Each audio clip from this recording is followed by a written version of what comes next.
Hello everyone, time for another Legion update. How I'm getting on with my Beau Geste project, Fort Zindernerf, Foreign Legion, all that kind of thing. So got a few more figures painted. I won't show them to you individually because they're pretty sort of bland really. They're all the same type. I've painted another 8 Legionnaires in their shirt sleeves, reloading. So that figure there, as I say, all the same. So I've just put them in with the rest of the garrison of the fort, and you can see now it's getting pretty crowded in there. So I've now got 40 figures, if you include the chap on the mule and the two, that chap there on the mule, and the 2 figures that were lying behind dead mules firing. So in other words, I've got sort of 37, sort of standard infantry figures, which is sufficient for a game of the men who would be kings, because you need 36 figures for that, 3 groups of 12 legionnaires. It is, yeah. I'm not sure whether the men who would be kings is going to be a good set of rules to replay the fighting over Fort Zindernerf. I'll talk a little bit more about that later.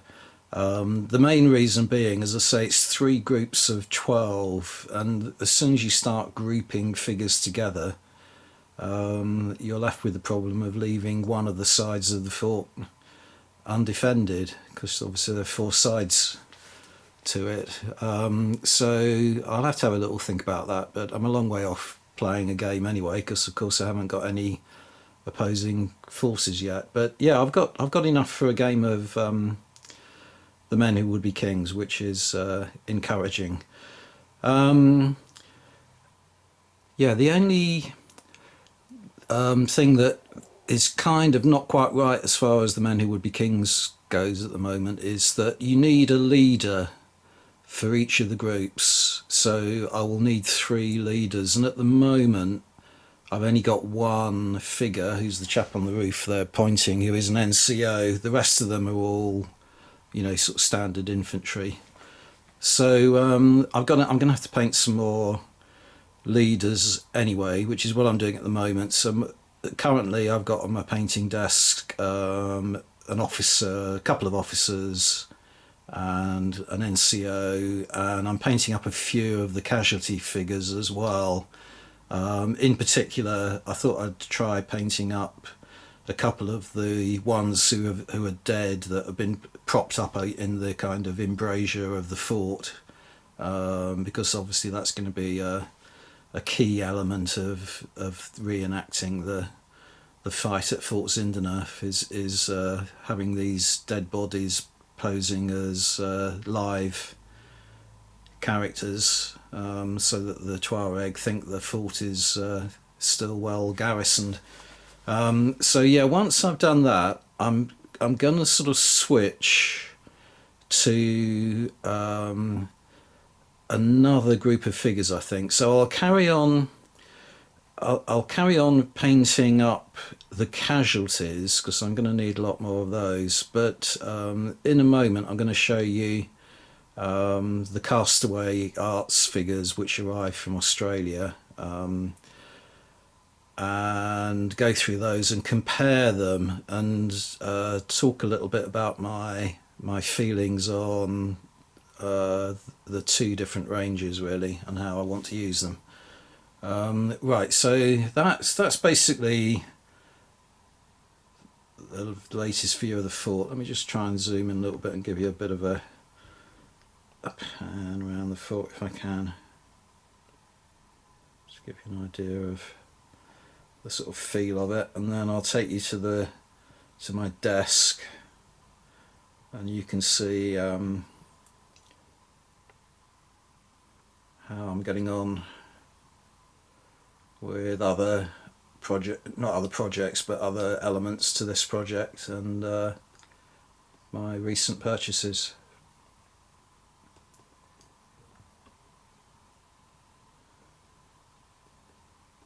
Oh, focus. Right, there we go. Okay, so here we go, moving on to the desk. Right, first up then, back in one of my previous videos I was talking about rule sets and suitable rules that could be used, and I mentioned this set of rules, the sword and the flame, a long-standing, I think this is the 20th anniversary edition. Yeah, this is the 20th anniversary edition, which came out in 1999, so it's been going since 1979.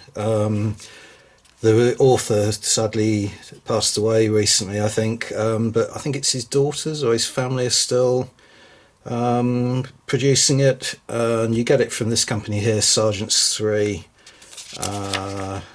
who do quite a lot of different war games rules and so on.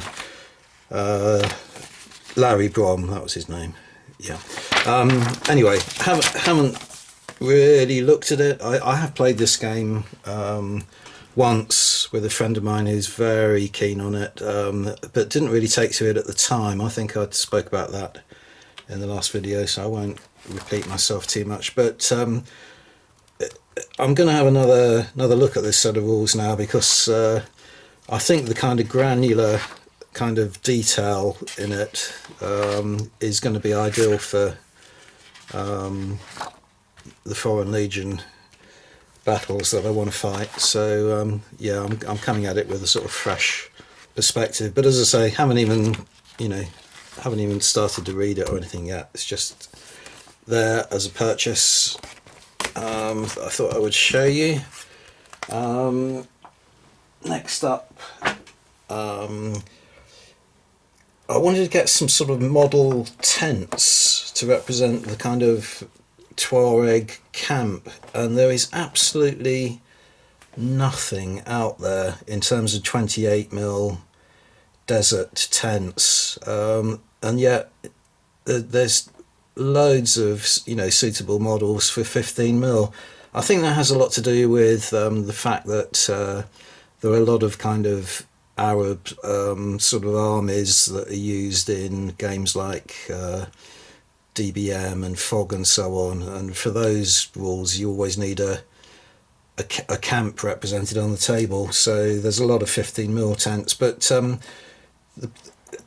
looking around on the internet and looking at people's comments on various forums and things, people often refer to this this group of models here, which is 1/72nd scale Italeri desert well and tents. So I thought I would pick these up and see what I could do with them. They are I've got 2 boxes of this, so I've actually got 4 tents to play around with, and they are quite small. Not a massive problem, because the Tuareg tents did tend to be a little bit undersized anyway, but I'll show you one.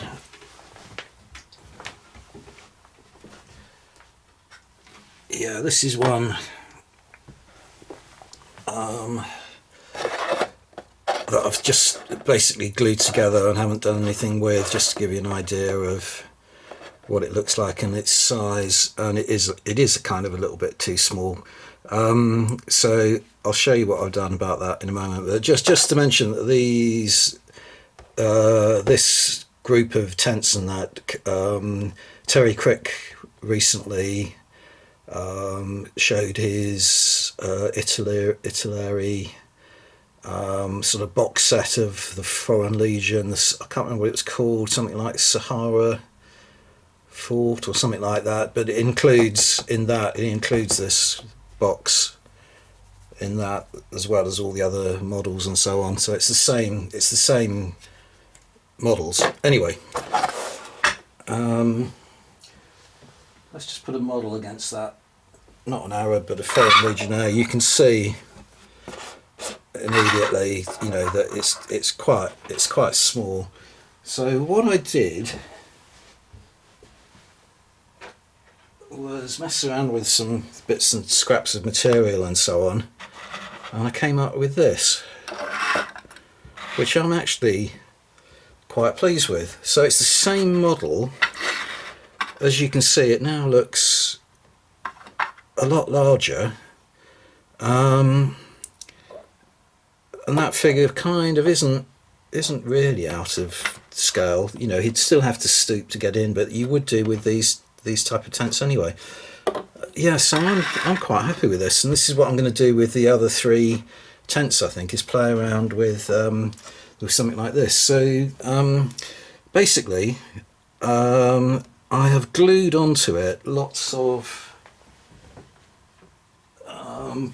segments that I cut from one of these that I got really cheaply a long time ago, thinking it would just come in handy, you know, for some kind of modelling purpose in the future. I must have had this about, I don't know, 10 years maybe. But they're just cheap table placemats that I got from Wilco, which is a sort of, if you don't know that, if you're in America or something, it's kind of like a sort of budget store type organisation, and you can cut it up. It's sort of like a string kind of feel to it. These are some offcuts, but it gives you an idea of what you can do with it. You can cut it up into squares, and then you can tease out these sort of stringy kind of cross threads, and it leaves you with the other, forget what the technical term is, it the waft and the weave, I can't remember, but it leaves you with what looks like a fringe, and then it takes paint really easily. So I've just used cheap this kind of thing, the hobby craft sort of cheap paints. I've got tons of Deco Art, this one is.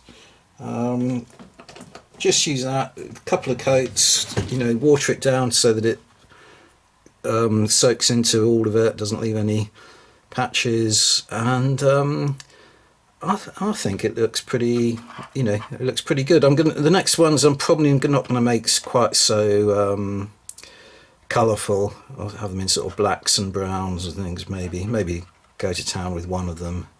And then I've glued it onto a kind of you use super glue to glue it down, because you really want to get it adhering to the kind of base, you know, so that it looks like a sort of heavy rug over the tent. But then it turns quite solid, amazingly kind of, you know, solid. And I just glued it down to a bit of whatever that is, plywood. So I've got various shapes. I put a bit of sort of, you know, sandy kind of base on it, and away you go. So I've painted up that recently. I know that's not you know, not a massive amount, but also got the well and the 2 little campfires painted up. So I've got the beginnings of a little Tuareg camp going there. So there was that. And then next up, the big one is delighted to receive from Castaway Arts in Australia my kind of trial purchase of their sort of Foreign Legion figures and some Tuareg. I'll show you those next. Right, here we go. So this is the purchase that I made from Castaway Arts. I'll get some out the packets in a moment and show you them in a bit more detail. Apologies for the strange lighting as well. If it looks like I'm filming this at night or in the evening, I'm not. It's middle of the day, middle of the morning, but the sky outside is absolutely black, so I'll probably get a bit of thunder or something soon. Anyway, yeah, starting with sort of, it's not bad news, it's what I expected, but these figures aren't a kind of compatible size with Redoubt. Doesn't surprise me, because Redoubt, as I said in the previous video, are absolutely huge.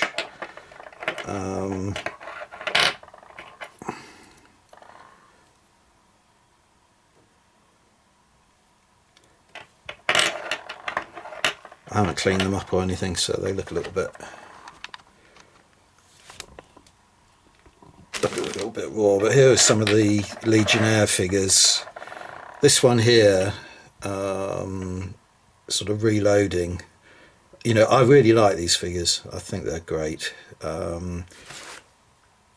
But as I say, if you compare that to a similar kind of pose from Redoubt, you can see, you know, the Redoubt ones dwarf them. It's just amazing how, I think I showed you that catalogue from 1997, the Redoubt catalogue, and they actually in that described their figures as 25mm, not even 28mm. You know, this sort of scale creep has really, you know, developed over the last 20 years. It makes it impossible really to, you know, other than doing a side-by-side comparison, to see how these ranges compare. But I was painting up the Black Scorpion miniatures recently that I showed you on the previous video, and their range they describe as 32mm, and they're not too different from this size. So this is far more like a 32mm scale. So as I say, the difference in scale and the compatibility issue doesn't surprise me. But it hasn't put me off, because what I'm actually going to do, and I've sent off another order to Castaway, is that I'm going to build up, it's not that many figures you need, you only need 36, so I'm going to build up another force of Legionnaires using the Castaway Arts range, which I think is superior to the Redoubt range. And then I'll have two groups of figures. One I can use for fighting Fort Zindanov, and for that I'll use the Redoubt figures, because they, you know, they have sort of models that are far more suitable for that, such as the Casualty figure that I was on about. But for games set out on the, you know, the sand dunes and out fighting through, you know, other types of terrain and that, I'm going to be using this range. And then there isn't a problem with using their Tuareg, which I think are the kind of best I've found. The Redoubt figures, as I say, I do like them, I really do like them, but they've got, I think as Fraser von Ketteringham, he's been painting up some ACW stuff of theirs recently, and they do have a lot of, you know, flaws in them, you know, where the mould slipped and mould lines and so on, bits missing off them. So if I were to go down the road of buying up their, what they describe as their Arabs, as the opposition, I'm going to face the same issues, and then have sort of, you know, sort of compatibility with other ranges problem as well. So before I get too far committed to Redoubt in the way that I did with my Anglo-Zulus, I think it's time to change track and change to these. And you know, what lovely figures they are.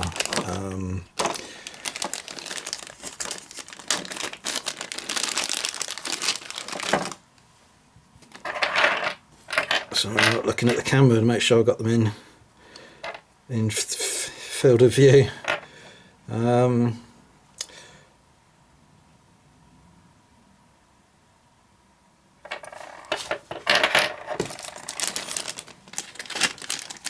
Lots of detail on them, and accurate detail as well, which is the thing I like. I was talking about the shields and so on, and how hard it is to source the correct shaped shield, and here we are. Sorry, off screen again. The AR, I think, if I remember correctly, it was called, and it's got the proper shaped elements on it, as well as being the shape in general, and the spears are all kind of broader at the haft end, so that isn't a casting error, it's meant to be like that. So really pleased with those, and that's the way I'm going to be going.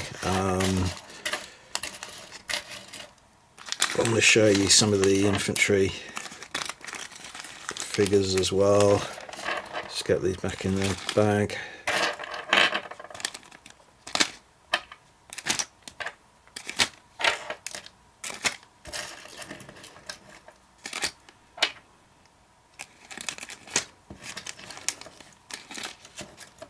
So as a kind of experiment, I bought 3 mounted on horses and 3 mounted on camels. So I'm showing you the horses, but the camels nice as well. They're quite slender neck.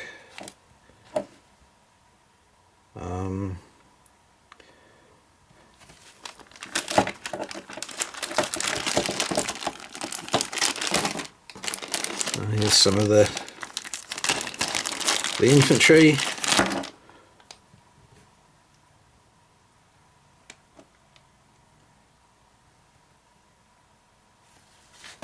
So they do Berbers as well. In this particular range, they're Tuareg and Berber, so it's kind of Morocco basically. But I haven't ordered any Berbers from them. I've just ordered enough, you know, a second order, so that I've got enough to put a group together for the men who would be kings to begin with.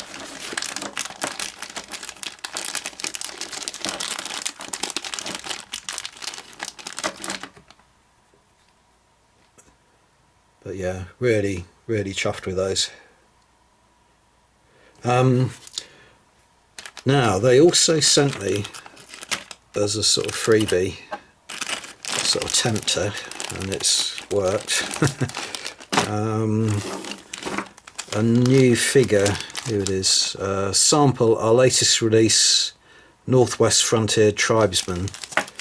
Because what they actually, they seem to specialise in 19th century kind of colonial periods. So they've got, you know, the Egypt, the Sudan, French Foreign Legion, French in North Africa in general, so Senegalese, Tirailleurs, that kind of thing.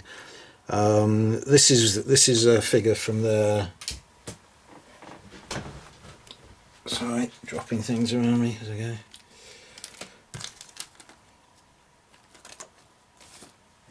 This is a figure from their Northwest Frontier, and I thought what I would do while I was in the process of ordering the others is I've ordered, haven't ordered any of the tribesmen yet. I'll do that in future, but I thought I'd put together a little kind of British colonial army for a theatre like the Northwest Frontier, and so I've ordered. They do a lot of Highlanders who look just like this. This is off the cover of The Men Who Would Be Kings. So I'm going to paint up a little army of these guys, and then get some more, get something to oppose them. So yeah, more figure buying. But I thought there's such an impressive range. I thought I would go for it. And next up, that's all the figures that I bought recently.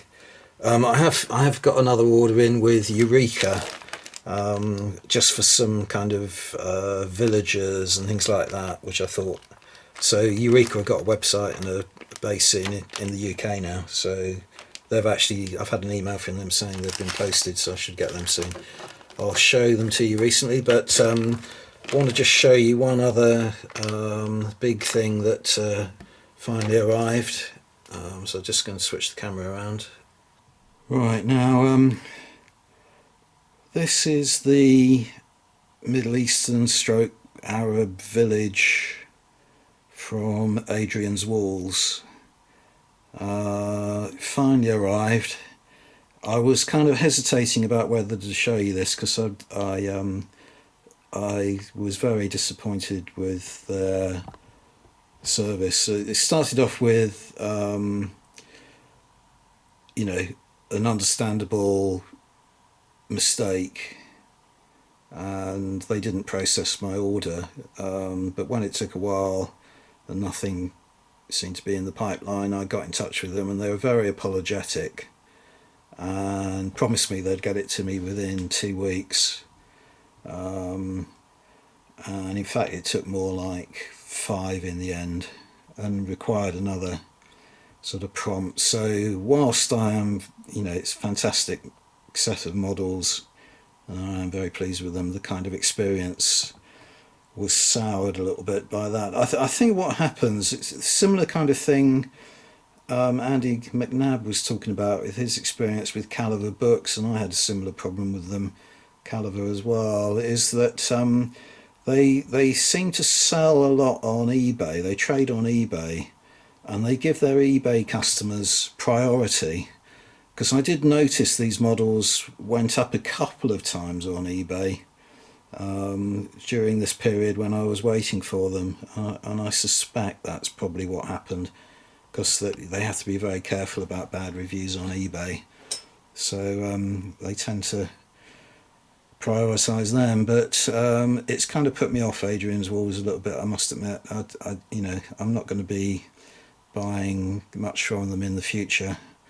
And I have actually discovered another supplier of pre-painted buildings, so I've ordered a couple of buildings from them, and they should arrive in about 2 or 3 weeks. So I'll give you a review of those when they arrive. But I'm quite excited about those. But these are nice. I mean, look at this little kind of gem of a donkey and a grindstone. There's a really nice well over there with a, I don't know if you can see it, with one of those dipping, I forget what they're called, something donkey or something, is it? I don't know. But this is going to be, great fun. It's going to be suitable for the Crusades, for the Arab Revolt, and for North Africa in general, and the Foreign Legion. So really pleased to get this.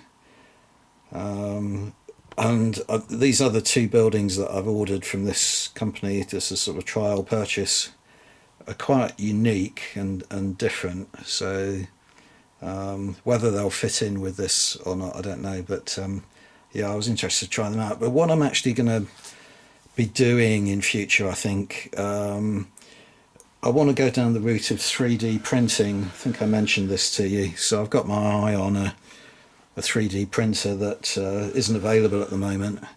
But I've already ordered a lot of files, purchased a lot of files of buildings, Arab style buildings, as well as American Civil War and Wild West. I'm sort of into buildings anyway, but I really want to kind of find, because I purchased so many of them, I want to find a sort of cheaper way of going about it. And I think the 3D project is going to become another element of the hobby again. It's sort of almost a hobby in itself. So more on that when I actually get around to purchasing the printer. But that's on the horizon. Looking forward to that. And it's similar. It's a similar kind of syndrome, really, to my obsession with animation. That has become a sort of complementary hobby to the wargaming, but also kind of a separate hobby in itself. I'm finding I'm spending a lot of time just working on little projects for the animation, and it takes a long time just to get a short kind of animation, but it's really satisfying when you get something. So I'll end this video just with one, definitely maybe a couple of animations that I've been working on. I animated that where is he?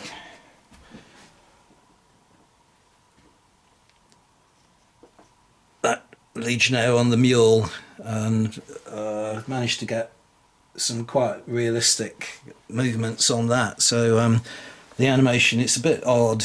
It's like 2 things in one, really. So the perspective's all wrong and so on, and the scale and the speed. But there's a Legionnaire marching along the or walking along the ramparts of Fort Zindernerf, and I'm quite pleased with the way I've actually able to get the effect that is in between various layers of the fort. So he walks behind the ramparts, behind the embrasures, but in front of the uh, lookout tower and so on. So that's quite pleasing from that point of view. And then completely out of scale and out of perspective, and is in the foreground is the Legionnaire on the mule, and I sort of put the mule through its paces of what it can do in terms of trotting and walking and lying down and so on. So it even makes some sounds at the at one point, but unfortunately I couldn't find any mule braying kind of noises. So it's a horse neighing, I'm afraid, but it's it's pretty impressive what you can actually do if you spend some time. So hope you enjoy. Thanks very much for watching, and see you on the next video. Bye for now.